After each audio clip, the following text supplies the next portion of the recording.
कराची शहर में गुज़िश्ता रोज़ बड़ा वाक़या पेश आया है कि एक टैंकर ने मियाँ बीवी जो कि मोटरसाइकिल पर सवार थे उन्हें ऐसे कुचला कि उसमें जो खातून थी वो प्रेग्नेंट थी।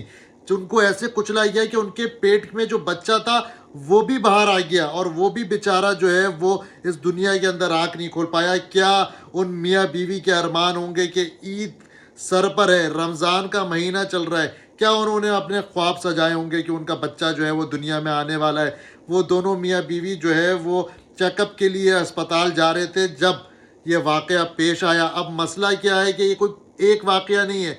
अब दुनिया के अंदर आप देखें क्या लोगों के अरमान होते हैं अपने औलाद को लेके। एक माँ किस तरीके से बच्चे को जो है वो अपने पेट में रखती है और इस तरीके से कराची शहर की सड़कों के ऊपर जो है वो इनको कुचला जा रहा है। मतलब दुनिया भी भाई देख रही है, यहाँ पे जो बच्चा आया ही नहीं इस दुनिया में उससे पहले ही उसको कुचल दिया गया। और इसमें कोई आप डंपर माफिया बोले, रक्षा माफिया बोले या चंची माफिया बोले या आप मोटरसाइकिल या गाड़ी माफिया बोले, कोई भी माफिया ना हो, अगर हुकूमत जो है वो रूल ऑफ लॉ पे इम्प्लीमेंट करवाए।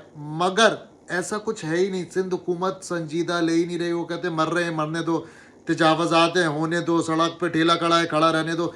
यहाँ सिर्फ पुलिस और ट्रैफिक पुलिस पैसे कमा रही है, कोई लोगों को फैसिलिटेट नहीं कर रही। और साथ में सिटी एडमिनिस्ट्रेशन, कमिश्नर कराची साहब तो अपने एसी वाले कमरे में बैठे हुए भाई, सड़कों पे तजावज़ात लगी हुई है। पूछे एडिशनल आईजी कराची भाई तमाम एसएचओस को बुला के तुम लोग की सड़कों पे इलाकों में किस तरीके से ठेले पता रहे, जुम्मा बाजार, हफ्ता बाजार, इतवार बाजार लग रहे हैं। मगर सब पैसा चल रहा है हर जगह जो है वो, चाहे सिटी एडमिनिस्ट्रेशन हो, चाहे डिस्ट्रिक्ट एडमिनिस्ट्रेशन हो, चाहे पुलिस एडमिनिस्ट्रेशन हो, हर कोई जो है वो पैसे कमा रहा है भाई। हर कोई सिर्फ कराची शहर के अंदर, सिंध के अंदर करप्शन कर रहा है, पैसे कमा रहा है। कोई आवाम का ख्याल नहीं है। ये ऐसे ही मरते रहेंगे, कुचलते रहेंगे।